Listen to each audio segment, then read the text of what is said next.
नमस्ते, जय हिंद। एक बहुत ही कड़क विषय लेकर हम आपके समक्ष आए हैं काफ़ी समय बाद, लेकिन विषय ही कुछ ऐसा था कि रहा नहीं गया।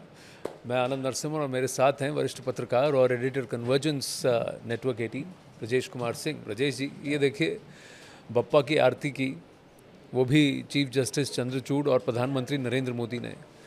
और लोग ये नहीं कह रहे हैं कि विघ्नहर्ता सबके विघ्न हरो, पर वो ये कह रहे हैं कि एग्जीक्यूटिव और जुडिशरी साथ मिलकर आरती उतार रही है। कैसे हो सकता है? सेपरेशन ऑफ पावर्स की धज्जियां उड़ गई हैं, ये कहा जा रहा है। देखिए, जहाँ तक ये प्रश्न है कि क्या चीफ जस्टिस ऑफ इंडिया जो जस्टिस चंद्रचूड़ हैं उनके घर जाने की वजह से सेपरेशन ऑफ पावर पर खतरा आया है, या फिर यह नहीं होना चाहिए था, या फिर जस्टिस चंद्रचूड़ को अपने घर में गणपति की स्थापना ही नहीं करनी चाहिए थी। आप ध्यान रखें, एक नैरेटिव हमेशा ये रहता है कि इस देश के फ्रीडम स्ट्रगल में कुछ पार्टियों का योगदान रहा है और कुछ पार्टियों की कोई भूमिका नहीं रही है। लेकिन अगर इस देश के फ्रीडम स्ट्रगल को आप देखेंगे, और ख़ासतौर पे जो बाल लाल पाल वाला पीरियड है, तो बाल गंगाधर तिलक, जो कि महाराष्ट्र से आते थे और जिनकी पुस्तक गीता रहस्य मुझे लगता है कि अपने आप में एक अथॉरिटी है इंडियन फिलॉसफी को लेकर, और जिनके योगदान को भुलाया नहीं जा सकता जी। उन बाल गंगाधर तिलक ने, जब स्वतंत्रता की लड़ाई चल रही थी और बड़े ही शुरुआती स्टेज में थी, उस समय गणपति की स्थापना को, पूजा को लोगों को एनर्जाइज करने का जरिया बनाया, उसके जरिए मास मोबिलाइजेशन किया। तो जहाँ तक गणपति की स्थापना है या गणपति पूजा का जो सिलसिला है, जो कि महाराष्ट्र से शुरू होकर अब आप देखें तो पूरे देश में फैला हुआ है, और तमाम आधुनिकता के बीच लोग जो है इसको बड़े उत्साह से मना रहे हैं, अगर उसकी स्थापना को लेकर कि सुप्रीम कोर्ट के चीफ जस्टिस के तौर पर जस्टिस चंद्रचूड़ अपने घर में, आप ध्यान रखें वो महाराष्ट्रियन है, महाराष्ट्र से आते हैं, क्या उसमें कुछ गलत था? और अगर घर पे उनने गणपति की स्थापना की है और पूजा कर रहे हैं, आरती उतार रहे हैं, तो क्या प्रधानमंत्री नरेंद्र मोदी को जाना चाहिए था? मुझे लगता है कि भारत में जो है, अगर आप देखें, जहाँ पर संविधान मौन हो जाता है, जहाँ कानून मौन हो जाता है, वहाँ पर हम ट्रेडिशंस की बात करते हैं। क्योंकि जब भी कोई चीज़ इंडियन कॉन्स्टिट्यूशन में नहीं होती है, या तो फिर हम इंडियन ट्रेडिशंस में देखते हैं जो जुडिशियल ट्रेडिशंस हैं, या फिर हम उसमें देखते हैं कि भाई ब्रिटिश ट्रेडिशंस उस मामले में क्या रहे हैं। जी। जाहिर है गणपति पूजा का मसला है, तो इसमें आपको इंडियन ट्रेडिशंस देखने पड़ेंगे, और उसमें भी जुडिशियल ट्रेडिशंस। जब आज सुबह ये विवाद होना शुरू हुआ तो मेरा ध्यान जस्टिस पीवी गजेंद्र गढ़कर की तरफ गया। ये तो former chief justice of India. जी हाँ, और जिनकी नियुक्ति जो है भारत के मुख्य न्यायाधीश के तौर पर देश के प्रथम प्रधानमंत्री जवाहरलाल नेहरू के समय में हुई थी। और जस्टिस गजेंद्र गढ़कर को लेकर किस तरह का, एक तरह से कह सकते हैं, भरोसा रहा होगा या फिर कॉन्फिडेंस रहा होगा नेहरू को, क्योंकि ध्यान रखें नेहरू जो है उस सेकुलरिज्म में आस्था रखते थे जहाँ पर कि ऑप्टिक्स का बहुत बड़ा रोल था। और जस्टिस सिन्हा, जो कि उस समय सुप्रीम कोर्ट के तत्कालीन चीफ जस्टिस थे, जब वो रिटायर हो रहे थे, और आप ध्यान रखें कि जस्टिस सिन्हा और उसके बाद से जो वरीयता क्रम में दूसरे नंबर के जज थे जस्टिस इमाम, ये दोनों ही मूलतः बिहार से थे, पटना हाई कोर्ट में प्रैक्टिस भी की थी, वहीं से ताल्लुकात भी था, दोनों एक दूसरे को जानते भी थे। लेकिन जस्टिस सिन्हा ने, चूँकि उस ज़माने में और आज के दौर में भी सीजेआई के रिकमेंडेशन का बड़ा रोल होता है जी, कि आखिर वो अपना उत्तराधिकारी किसको जो है रखना चाहते हैं, और इसमें अमूमन वरीयता क्रम का पालन होता रहा था जब जी। से भारत गणराज्य बना, जब हमने कॉन्स्टिट्यूशन को अडॉप्ट किया और 26 जनवरी 1950 से भारत गणतंत्र बना, उसी समय जो हमारा सुप्रीम कोर्ट भी अस्तित्व में आया। क्योंकि ध्यान रखें कि अगर आप इंडिया की लीगल हिस्ट्री को देखें तो कॉन्स्टिट्यूशन एडॉप्शन के पहले इस देश में जो हाईएस्ट कोर्ट थी वह फेडरल कोर्ट थी। जी। जब कॉन्स्टिट्यूशन को अडॉप्ट किया गया तो फिर supreme court of India existence में आई, जिसके लिए कॉन्स्टिट्यूशनल प्रोविज़न किए गए। और जो हम सेपरेशन ऑफ पावर की बात कर रहे हैं, और कई सारे जो एक्टिविस्ट किस्म के जज या पॉलिटिशियन हैं जी। जो कि आज ये कह रहे हैं कि भाई मोदी और चंद्रचूड़ का जो ये गठजोड़ रहा खासतौर पे गणपति पूजा के समय में, वह जो इस सेपरेशन ऑफ पावर की भावना को खंडित करता है। जी। तो नेहरू ने जस्टिस इमाम के क्लेम को, चूंकि वो सेकंड सीनियर मोस्ट जज थे, इसलिए नहीं एक्सेप्ट किया क्योंकि वो करना नहीं चाहते थे, इसलिए क्योंकि जस्टिस सिन्हा ने उसके लिए इंसिस्ट किया। नेहरू के सामने धर्म संकट ये था कि आप ध्यान रखें कि देश के सुप्रीम कोर्ट के इतिहास में पहली बार ये मौका आ रहा था कि कोई मुस्लिम जज वरीयता क्रम में पहले नंबर पर था चीफ जस्टिस के बाद, और वो सुप्रीम कोर्ट का चीफ जस्टिस बन सकता था। लेकिन हालात ये थे कि जस्टिस इमाम की मानसिक सेहत इतनी खराब हो चुकी थी। इंडियन सुप्रीम कोर्ट के बारे में जो मैं मानता हूं कि सबसे अथॉरिटेटिव काम जिसका है, अमेरिकन प्रोफेसर गॉडबॉ हैं, जिन्होंने कि इंडियन सुप्रीम कोर्ट को करीब 50 साल तक स्टडी किया जी, जो तमाम सुप्रीम कोर्ट के चीफ जस्टिस रहे, जजेज रहे, सबके साथ उन्होंने इंटरेक्ट किया। उन्होंने इस किस्से को डॉक्यूमेंट किया है। उसमें उन्होंने लिखा है कि नेहरू के लिए इसलिए मुश्किल था जस्टिस इमाम को चीफ जस्टिस बनाना क्योंकि जस्टिस सिन्हा फेवर में नहीं थे, और जस्टिस सिन्हा इसलिए फेवर में नहीं थे क्योंकि जस्टिस इमाम की मानसिक हालत इतनी ख़राब हो चुकी थी कि वह बेंच पे बैठे बैठे सो जाते थे। हालत ये थी कि अपने दम पर वो बेंच में आके बैठ भी नहीं सकते थे, या तो उनकी पत्नी या फिर उनकी बेटी को सहायता देनी पड़ती। तो ऐसे में उनको तो ऐसे में जस्टिस सिन्हा की राय थी कि मेरे रिटायरमेंट के बाद देश के सर्वोच्च न्यायिक आसन पर, अगर आप ध्यान रखें कि चीफ जस्टिस ऑफ इंडिया सर्वोच्च न्यायिक आसन को हेड करता है, उस पर बैठता है, उस पर बैठा हुआ व्यक्ति जिसकी खुद की दिमागी हालत ठीक ना हो, और सुप्रीम कोर्ट में ज़्यादातर मसले जो हैं कॉम्प्लेक्स नेचर के आते हैं, संवैधानिक मसले होते हैं, जो खुद स्वस्थ ना हो वो कैसे अगुवाई कर सकता है। नेहरू को भरोसा नहीं हुआ था, तो बाकायदा एम्स के डॉक्टरों का एक पैनल बैठा, उस पैनल ने ये बताया कि जस्टिस इमाम जो हैं उनकी मानसिक स्थिति किसी 9वीं पास के बच्चे से ज़्यादा की नहीं, और फिर डिनाई किया गया। सुप्रीम कोर्ट के इतिहास में पहली बार हुआ। और जस्टिस पीबी गजेंद्र गढ़कर, जिनकी किताब भी मैं साथ में लेके आया हूँ, हाँ, उनको चीफ जस्टिस ऑफ इंडिया बनाया गया। कवर जरा ये to the best of my memory लिखा है, to the best of my memory. हाँ, इस किताब में उन्होंने अपने लीगल करियर के बारे में, यहाँ तक कि सुप्रीम कोर्ट के चीफ जस्टिस के तौर के पीरियड का भी जिक्र किया है। और जो कल जो घटना हुई है, जिसको लेकर भी प्याले में तूफान आया हुआ है और जो बवाल कटा हुआ है, उसी तरह की घटना जो है जस्टिस गजेंद्र गढ़कर के टाइम में हुई थी जब वो सुप्रीम कोर्ट के चीफ जस्टिस थे, और वो भी नेहरू पीरियड में, आप ध्यान रखें।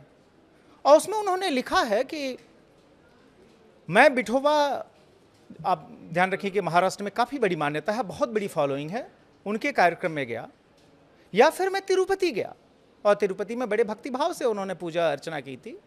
तो इससे जो है, जो भारतीय संविधान में सेकुलरिज्म की बात है वो कहीं प्रभावित नहीं होती है कि देश का चीफ जस्टिस ऑफ इंडिया ऐसी किसी जगह पर नहीं जा सकती। उन्होंने अपनी इस किताब में बड़े विस्तार से कहा है कि भारतीय संविधान में जो सेकुलरिज्म निहित है और जो आपका रिलीजन है उसके बीच कहीं कोई कन्फ्लिक्ट नहीं है, कोई कन्फ्लिक्ट ऑफ इंटरेस्ट नहीं है। सेकुलरिज्म की जो वेस्टर्न अवधारणा है वह बेसिकली एंटी चर्च है, एंटी रिलीजन है, और उसके अपने ऐतिहासिक कारण हैं। भारतीय परिप्रेक्ष्य में जो संविधान के निर्माताओं ने जब सेकुलरिज्म की बात की, और आप ध्यान रखें कि प्रस्तावना में सेकुलरिज्म शब्द जो है 1947 से लेकर 1950 के बीच नहीं डिस्कस हुआ था, नहीं डिस्कस। इनफैक्ट नवंबर 1950 पहले, बिकॉज तब इनके कार्यकाल में भी हमारे संविधान में सेकुलर शब्द नहीं था। एज ए इमरजेंसी प्रोविजन, जिसमें कि कोई डिस्कशन डिबेट नहीं हुआ था, और सबको पता है कि as a populist major secularism और सोशलिज्म दो शब्दों को एक तरह से कह सकते हैं कि आपके प्रियम्बल को, जो कि सबसे पवित्र हिस्सा होता है प्रस्तावना, उसको छत विछत करते हुए इन शब्दों को डाला गया। लेकिन इसका अर्थ ये नहीं था कि भारतीय संविधान सेकुलर नहीं था, क्योंकि आप ध्यान रखें कि जो हमारे मौलिक अधिकार हैं उसमें से एक अधिकार जो है आपकी धार्मिक स्वतंत्रता है, कि आप किसी भी फेथ को प्रैक्टिस कर सकते हैं। फेथ ना भी हो किसी चीज में, किसी धर्म में, किसी संप्रदाय में, तब भी आपकी नागरिकता नहीं जाती। आप धार्मिक हो सकते हैं, अधार्मिक हो सकते हैं, गैर धार्मिक हो सकते हैं, हर परिस्थिति में आप इस देश के नागरिक हैं।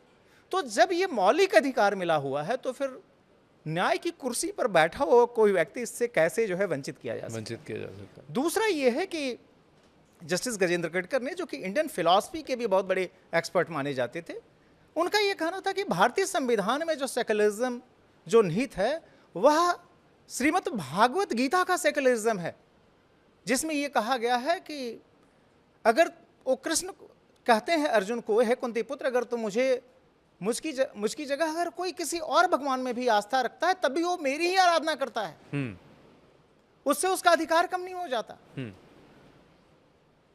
तो इस तरह की जो है आप कह सकते हैं कि पृष्ठभूमि रही है, इस तरह के उदाहरण रहे हैं। तो स्वाभाविक तौर पर गजेंद्र गढ़कर भी महाराष्ट्रियन थे, चंद्रचूड़ भी महाराष्ट्रियन थे। दोनों की धर्म को लेकर जो अपनी रुचि थी उसके बारे में गजेंद्र गडकर ने काफ़ी पहले लाइन लिख रखी है कि चंद्रचूड़ ने आज जो किया उसमें कुछ भी गलत नहीं।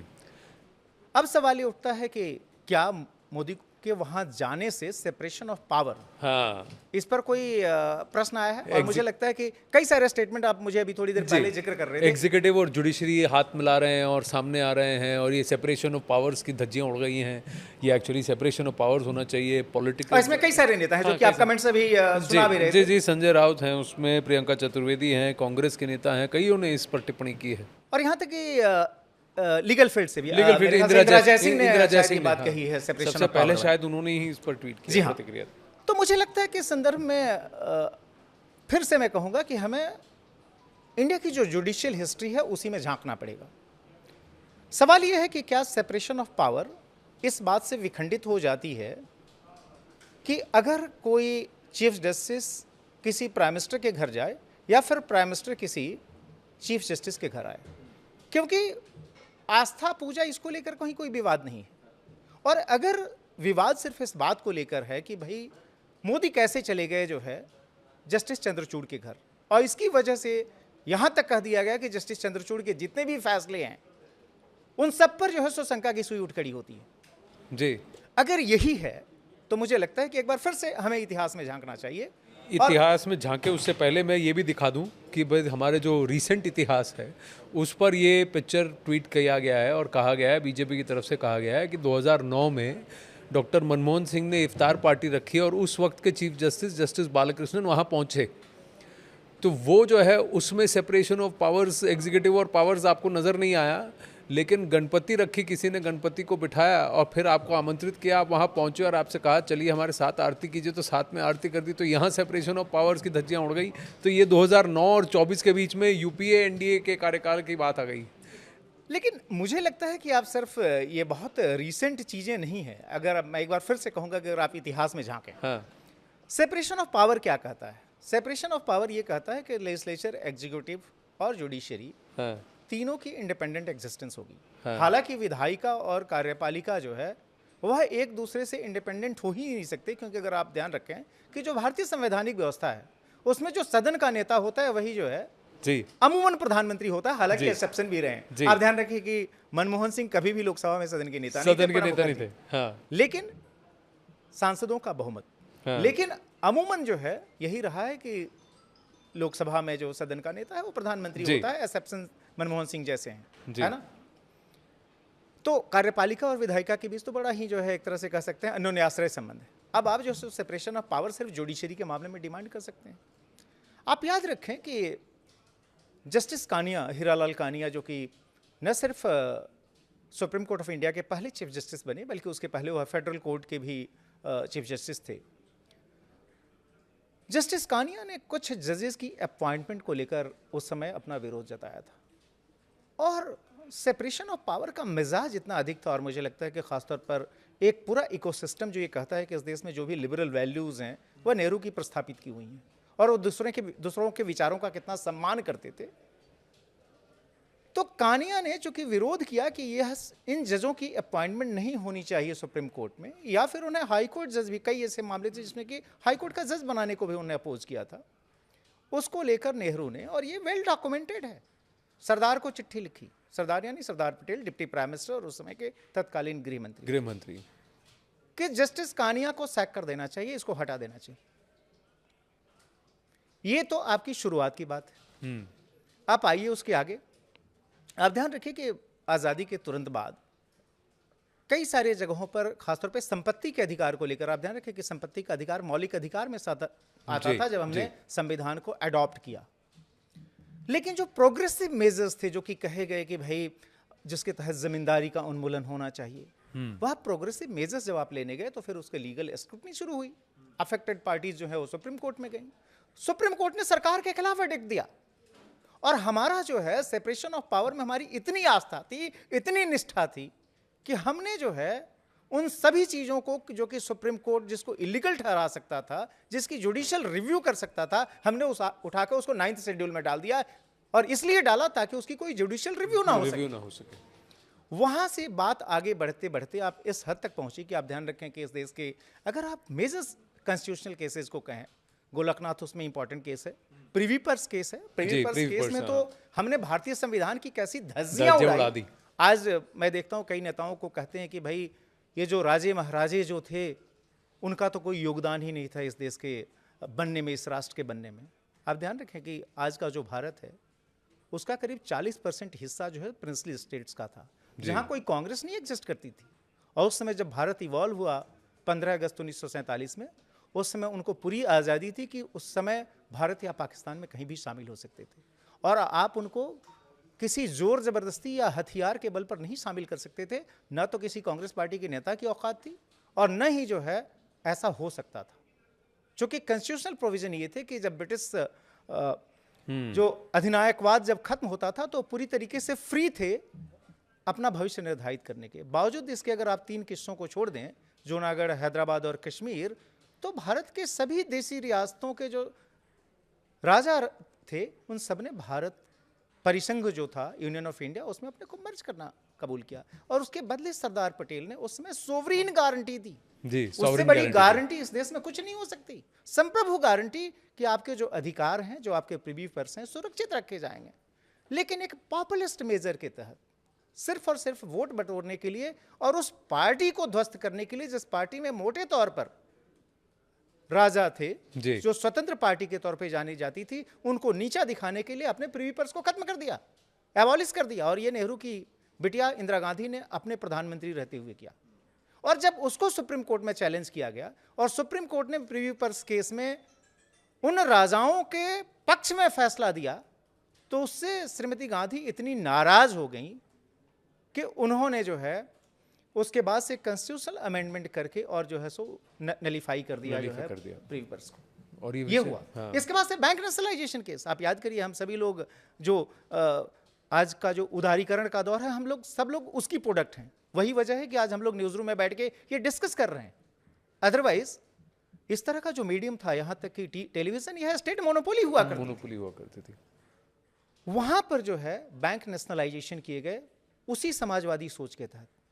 आप देखिए, लेकिन जिस कांग्रेस पार्टी ने बैंक नेशनलाइजेशन किया वो भी जो है सुप्रीम कोर्ट के रूलिंग के खिलाफ जाकर, वही कांग्रेस पार्टी 1991 आते आते इस बात के लिए मजबूर हुई कि हमारा वो फैसला गलत था। फिर बैंकों के प्राइवेटाइजेशन की मुहिम शुरू हुई और एक के बाद एक तमाम नेशनलाइज बैंक जो है धीरे धीरे उनका कैरेक्टर चेंज हो रहा है, उनसे सरकार अपनी हिस्सेदारी धीरे धीरे हटा रही है।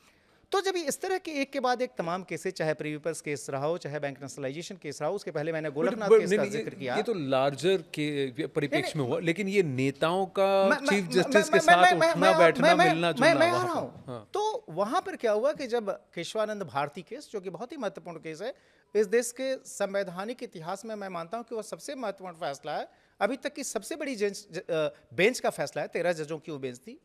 अगर शायद केशवानंद भारती में ननी पालकीवाला के प्रयासों की वजह से अगर बेसिक स्ट्रक्चर डॉक्ट्रिन नहीं आया होता तो इस देश का क्या होता कोई नहीं बता सकता। आज जो विपक्ष या तमाम नेता जो कहते हैं कि देश के मूलभूत ढांचे के टूटने का खतरा है, दरअसल वो उस तोड़ने के कॉन्स्पिरेसी में शामिल थे।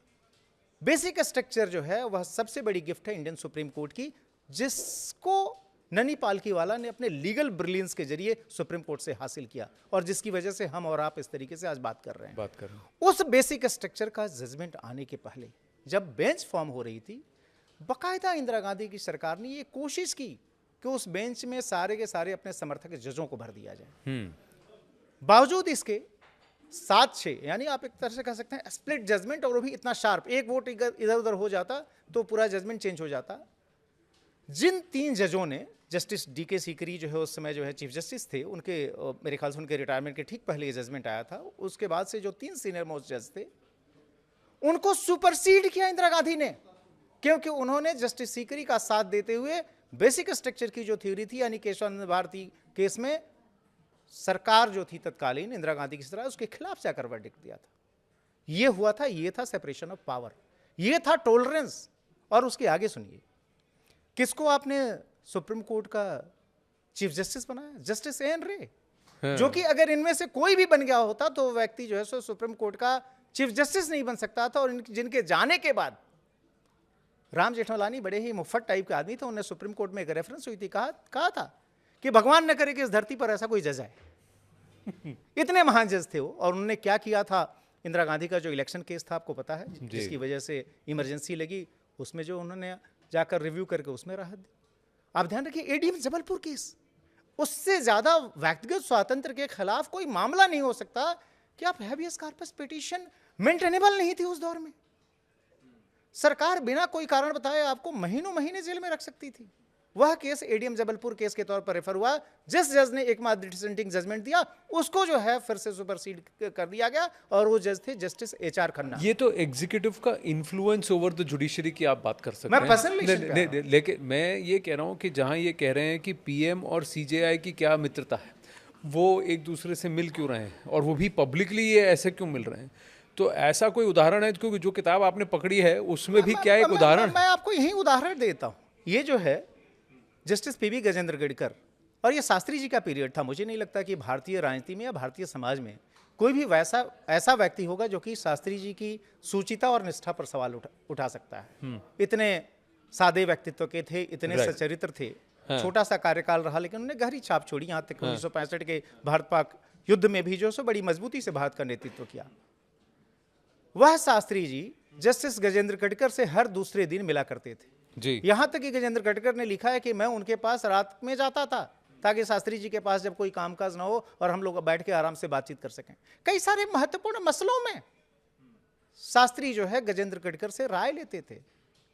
यहां तक कि उस समय के जो तत्कालीन गृह मंत्री थे, उनका घर जो है जस्टिस गजेंद्र गढ़कर के घर के ठीक सामने था। उनके घर में वो नियमित तौर पे आते जाते थे। आज आप कल्पना करिए कि अमित शाह जो देश के गृह मंत्री हैं, अगर वो जो है जस्टिस चंद्रचूड़ के घर में चले जाएं, क्या हंगामा मचेगा। आप ये कल्पना करिए कि जस्टिस चंद्रचूड़ अगर नियमित तौर पर नरेंद्र मोदी के आधिकारिक आवास लोक कल्याण मार्ग अगर जाते रहें तो क्या हंगामा मचेगा। हम किस दौर में पहुंच चुके हैं। और ये सारा कुछ कब हो रहा था? आप ध्यान रखिए, ये कांग्रेस का दौर था। अब उसके आगे आता हूं, इंदिरा गांधी का भी पीरियड याद करिए। इंदिरा गांधी के पीरियड में कई सारे ऐसे, जस्टिस एन रे का किस्सा मैंने बताया आपको, ये सारे के सारे सकारात्मक जज के तौर पर लाए गए थे। और जब सुपरसीड किया गया था उन 3 जजेस को, तो पता है पार्लियामेंट में, सदन के अंदर उस समय के मंत्री थे कुमार मंगलम, माइंस और स्टील जैसे मंत्रालय थे उनके पास। उन्होंने उस जो इन 3 जजों को जो सुपरसीड किया गया उसको जस्टिफाई किया, ये कहते हुए कि ये तीनों जज हमारी विचारधारा से एग्री नहीं करते थे और ये सरकार के साथ कन्फ्रंटेशन की राह पर थे, और इसलिए इन तीनों को हटाया गया और जस्टिस एन रे को इसलिए बनाया गया है कि कम से कम सरकार के साथ ये कन्फ्रंटेशन रुकेगा। ये था सेपरेशन और पावर की वो महान व्याख्या। अब आइए जरा निजी संबंधों पर। विधान चंद्र राय को आप सभी लोग जानते हैं। विधान चंद्र राय पश्चिम बंगाल के पहले मुख्यमंत्री थे, कांग्रेस के बहुत बड़े लीडर थे, यहाँ तक कि देश के ख्यातिनाम डॉक्टर थे जिनके नाम पर देश का सर्वश्रेष्ठ मेडिकल अवार्ड जो है, जो डॉक्टर्स के लिए दिया जाता है, डॉक्टर वीसी राय अवार्ड। उन विधान चंद्र राय के अपने भतीजे थे एससी रॉय, और चूंकि नेहरू और वीसी रॉय की दोस्ती थी तो उस नाते जो है एससी रॉय और इंदिरा गांधी की भी दोस्ती थी। 1971 के चुनाव के पहले, और ध्यान रखिए वो बड़े ही चुनौतीपूर्ण चुनाव थे, एससी रॉय को बाकायदा इंदिरा गांधी ने कहा कि भैया तुम सुप्रीम कोर्ट आ जाओ, मेरी थोड़ी मदद हो जाएगी। और आप कल्पना नहीं कर सकते कि रेगुलर अपॉइंटमेंट के पहले अपना बायोडाटा लेकर एससी रॉय आए। वह उस समय सिद्धार्थ शंकर जो कि बहुत महत्वपूर्ण सलाहकार थे इंदिरा गांधी के, एचआर गोखले जो कि उस समय कानून मंत्री थे, कुमार मंगलम जिनका मैंने अभी जिक्र किया, इन सबके साथ बैठे और इंदिरा गांधी के हाथ मजबूत करने के लिए उनको सुप्रीम कोर्ट लाया गया। अब उसके आगे बताता हूं कि पर्सनल रिश्ते कैसे चलते हैं। जब वो बन गए तो फिर इंदिरा गांधी, चूंकि उनके आज का जो प्रयाग है जो कि उस समय इलाहाबाद के तौर पे जाना जाता था, और आपको पता है कि आनंद भवन से लेकर स्वराज भवन तक जैसे तमाम जो मकान जो कि मोतीलाल नेहरू के ज़माने में बने, ऐसी बहुत सारी फैमिली प्रॉपर्टीज़ थी इंदिरा गांधी की वहाँ पर। तो उसके जो लीगल डॉक्यूमेंट्स और उसके जो कुछ उनको समाधान चाहिए था, कुछ जो है सो मसले सुलझाना चाहती थी, तो एससी रॉय को जो है उन्होंने सारे दस्तावेज दिए और कहा कि हमारा मामला सुलझा दीजिए। दुर्भाग्य ये हुआ कि एससी रॉय की हार्ट अटैक से डेथ हो गई 71 में ही। जब वो मर गए तो मिसेस गांधी ने उनके घर से वो सारे डॉक्यूमेंट्स झपट के मंगवा लिए ताकि ये बात कहीं लीक ना हो। ये घटना का जिक्र खुद जो है मिसेस रॉय ने किया अपने पति के देहांत के बाद। तो ये थे सेपरेशन ऑफ पावर और एक दूसरे से दूरी बनाने के किस्से। तो यहाँ ये तो उल्टा चोर कोतवाल को डांटे वाली बात हो गई, लेकिन हमारे पास समय कम है ब्रजेश जी, पर एक विषय जो है मेरे संज्ञान में है। आप जरा मुझे वो किताब देखी, इसीलिए मैं आपसे पूछ रहा हूँ। जस्टिस लीला सेठ, विक्रम सेठ की जो मदर है, उनके साथ भी एक खेल खेला गया था जिसकी व्याख्या उन्होंने खुद की है। लीला सेठ, आप सभी लोग जानते हैं कि देश की किसी भी हाई कोर्ट की पहली महिला चीफ जस्टिस थी, और जस्टिस आर एस पाठक जो कि उस समय सुप्रीम कोर्ट के चीफ जस्टिस थे और जो कि बाद में इंटरनेशनल कोर्ट ऑफ जस्टिस में गए, जस्टिस पाठक ने लीला सेठ को ये एश्योर किया था, भरोसा दिया था कि हम आपको सुप्रीम कोर्ट की पहली महिला जज के तौर पर लेकर आएंगे। अब ध्यान रखिए इस बात का, हिमाचल प्रदेश हाई कोर्ट की चीफ जस्टिस बनकर गई थी लीला सेठ। लीला सेठ की ऑटोबायोग्राफी है जिसका आपने जिक्र किया। हाँ, यही किताब है। वह, इसका नाम है ऑन बैलेंस। हाँ, यह विक्रम सेठ की मां के तौर पर भी मशहूर हैं, जो कि दुनिया के ख्यातिनाम लेखक हैं। इसमें उन्होंने लिखा है कि मुझे बाकायदा एश्योर किया गया, सारी तैयारी हो चुकी थी। जस्टिस पाठक ने सरकार से कहा भी था, इस दौरान वो इंटरनेशनल कोर्ट ऑफ जस्टिस चले गए, और इस दौरान दिल्ली में कुछ और खेल हुआ। जस्टिस एम फातिमा बीबी, जो कि केरल से आती थी, वहाँ पर लोअर जुडिशरी जिन्होंने ज्वाइन की थी, वहाँ से वो रिटायर हो चुकी थी वहाँ के हाई कोर्ट से। रिटायरमेंट के लंबे समय बाद जब जस्टिस लीला सेठ के सुप्रीम कोर्ट में जज के तौर पर आने का मसला चल रहा था और बड़ा सीरियस कंसिडरेशन में था, उस समय उन्होंने अपने एक रिश्तेदार को साध कर तब के केंद्र सरकार को ये समझाया कि मैं मुस्लिम हूँ, महिला हूँ, अगर आप मुझे जो है सुप्रीम कोर्ट का जज बनाते हैं तो उससे 3 चीज़ें होंगी। एक तो ये है कि सुप्रीम कोर्ट में जो एक ट्रेडिशन रहा है, यह कोई रूल नहीं है लेकिन एक ट्रेडिशन रहा है कि हमेशा एक मुस्लिम जज रखा जाता है, तो एक मुस्लिम जज का रिप्रेजेंटेशन हो जाएगा। तो किसी ने कहा कि भाई जस्टिस अहमदी तो ऑलरेडी है यहाँ पर। हाँ। तो फातिमा बीबी ने कहा कि अहमदी तो अहमदिया है, तो जो मुस्लिम की जो परंपरागत व्याख्या है, चूँकि पाकिस्तान में अहमदियों को मुस्लिम नहीं कंसिडर किया जाता, ये बात अलग है कि अहमदी वाकई अहमदिया थे या नहीं, एक अलग विवाद का मुद्दा है। लेकिन फातिमा बीबी ने ये समझाया कि नहीं, उनको मुस्लिम के तौर पे कंसीडर नहीं किया जा सकता। तो एक तो मैं, वो तो पाकिस्तान की बात है, भारत में तो नहीं, तो मैं मुस्लिम जज हो जाऊंगी। हाँ। दूसरा ये होगा कि पहली महिला जज हो जाऊंगी। तीसरा ये है कि किसी भी इस्लामिक कंट्री में हाईएस्ट कोर्ट में कभी जो है इस तरीके से कोई मुस्लिम जो है सो जज नहीं रही है, तो उस लिहाज से भी जो है सो एक बड़ी नज़ीर होगा, चूंकि जो है सो भारत दुनिया का दूसरा सबसे बड़ा इस्लामिक देश एक तरह से आप कहें इस्लाम के फॉलोअर्स के हिसाब से तो था। और इन 3 क्राइटेरिया के आधार पर आप ध्यान रखें कि जस्टिस एम फातिमा बीबी को रिटायरमेंट के लंबे समय बाद सुप्रीम कोर्ट का जज बना दिया गया। तो ये जो है, ये राजनीति और पर्सनल कनेक्ट कैसे प्ले करते हैं उसका एक उदाहरण है। लेकिन हाँ। मुझे लगता है कि इससे आपको संतोष नहीं करना चाहिए। जो सबसे गंदा किस्सा है, जो व्यक्तिगत आपके प्रेफरेंसेस, व्यक्तिगत संबंध है, वो कैसे प्ले करते हैं, जो कि आज लोग ये कह रहे हैं कि नहीं, अगर आप एक दूसरे के साथ हैं तो इससे जो है न्यायपालिका की सूचिता, स्वतंत्रता पे गहरा असर पड़ता है। एक बहारुल इस्लाम का किस्सा है। असम से आते थे, लंबे समय तक कांग्रेस में सक्रिय रहे। आप ध्यान रखिए कि तालुका से लेकर जो है वह जिला, गुवाहाटी जिला कांग्रेस के वो अध्यक्ष रहे, यहां तक कि उनको कांग्रेस ने राज्यसभा में भेजा। राज्यसभा से फिर उनको इस्तीफा दिलवाकर, आप ध्यान रखिए जब उनका टेंडर पूरा हुआ उसके बाद से फिर उनको गुवाहाटी हाई कोर्ट में पहला मुस्लिम जज बनाया गया। और वही नहीं, उसके बाद से फिर वो चीफ जस्टिस भी बने। मजे की बात यह है कि चीफ जस्टिस पद से रिटायर होने के बाद से उनको जो है चुनाव जो है लड़ाया गया। चुनाव ओब्वियसली वो नहीं जीत पाए। फिर उसके 9 महीने बाद, आप चूंकि ध्यान रखें कि हाई कोर्ट में रिटायरमेंट की जो एज है वो 62 है, सुप्रीम कोर्ट में आप 65 साल तक काम कर सकते हैं। तो उसके बाद से 63 साल की उम्र में बहारुल इस्लाम को, जो कि जिनकी इतनी गहरी जो है सो, मतलब आप सोचिए, हाई कोर्ट में अपॉइंटमेंट के पहले भी वो नेता थे, हाई कोर्ट से रिटायर होने के बाद भी नेता थे, राज्यसभा में जा चुके थे, उनको जो है फिर सुप्रीम कोर्ट का जज बनाकर लाया गया और उन्होंने एक रिकॉर्ड बनाया। सबसे अधिक उम्र में सुप्रीम कोर्ट में जज बनकर आने का 63 साल की उम्र में आए थे, आप ध्यान रखिए। और किसके क्लेम को डिनाई करते हुए?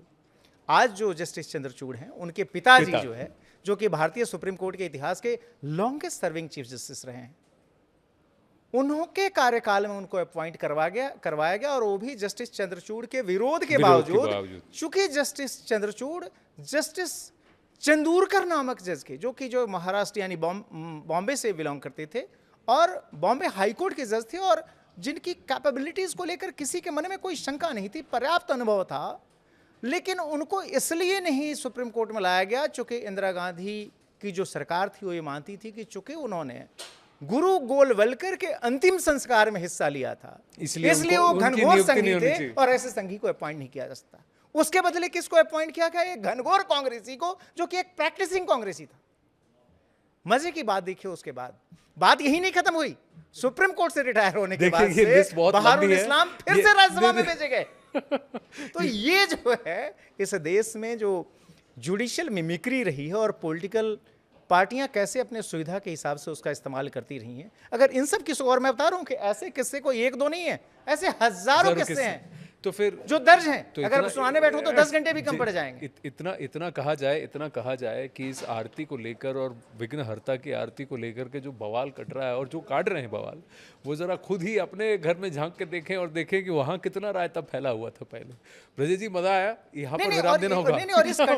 और इस कंडक्ट में जी संवैधानिक तौर पे कुछ भी गलत नहीं, हाँ बिल्कुल नहीं, कहीं भी ये एक्सपेक्टेड आपसे नहीं है। ना तो आपके देश का संविधान मना करता है कि आप अपने घर में गणपति का पूजा नहीं कर सकते। इस देश का संविधान ये नहीं मना करता कि आप जो चीफ जस्टिस है और उसकी और प्राइम मिनिस्टर की मुलाकात नहीं हो सकती। सैकड़ों उदाहरण हैं। नहीं, उदाहरण तो है। देखिए, अगर ये देश का संविधान किसी टॉप वकील को देश के चीफ जस्टिस के साथ गोल्फ खेलने से नहीं रोक सकता या किसी क्लब में बैठकर डिनर करने से नहीं रोकता, तो फिर वही संविधान देश के प्रधानमंत्री और सर्व जग सामने, ऐसा नहीं कि छुप छुप के कर रहे हैं, जब सबके सामने किसी देवता की आरती करने से क्यों रोकेगा? और क्यों उस पर विरोध होना चाहिए? मुझे लगता है कि सुविधाओं का सवाल है। आप ध्यान रखिए, मैं पिछले 5-7 साल की अगर घटना आपके सामने रख दूं तो ये सारे विवाद क्यों पैदा होते हैं। आप ध्यान रखिए कि जस्टिस रंजन गोगोई, जब उन्होंने अपने साथी जजों के साथ मिलकर जस्टिस दीपक मिश्रा के खिलाफ प्रेस कॉन्फ्रेंस की थी, तो पूरे लेफ्ट लिबरल गैंग के हीरो थे जी। कहा गया कि एक क्रूसेडर जज है। जैसे ही जस्टिस गोगोई ने कई सारे मामलों में अपोजिशन के खिलाफ फैसले दिए, सुप्रीम कोर्ट के उन माने हुए वकीलों की राय के खिलाफ जाकर फैसले दिए, वो रातों रात विलेन बन गए और राज्यसभा में जाते ही उनको तो फिर कह दिया कि किससे कोई घनघोर अनैतिक आदमी नहीं हो सकता। और वही नहीं, आप जस्टिस नजीर अहमद का किस्सा याद क्यों नहीं करते हैं? जस्टिस नजीर अहमद को रिटायरमेंट के बाद से ही सरकार ने गवर्नर बनाया आंध्र प्रदेश का। रातों रात जस्टिस नजीर अहमद का पूरा कैरियर जो है लोगों ने खल्लास कर दिया। ये कह दिया कि भाई उससे बेईमान कोई जज नहीं हो सकता। और वो भी तब जबकि नेहरू के जमाने में, आप ध्यान रखिए, सिटिंग सुप्रीम कोर्ट जज को रिटायरमेंट के पहले मेजर पॉलिटिकल अपॉइंटमेंट दी गई। ये लिस्ट चलती रहेगी, पर ब्रजेश जी फिलहाल इस वार्ता को यहीं विराम देते हैं और भी तथ्य आपके सामने लेकर आएंगे जल्द। तब तक के लिए देखते रहिए न्यूज़ 18। नमस्ते। न्यूज़ 18 इंडिया चौपाल, एक ऐसा मंच जहां जब बात निकलेगी तो सिर्फ दूर तक नहीं बल्कि दुनिया के कोने कोने में जाएगी, क्योंकि इस बार बात होगी भारत के वैश्विक महाशक्ति बनने के लक्ष्य पर। सरकार, समाज, सेलिब्रिटी और स्पोर्ट्स स्टार्स के साथ न्यूज़ 18 इंडिया चौपाल देखिए सिर्फ न्यूज़ 18 इंडिया पर।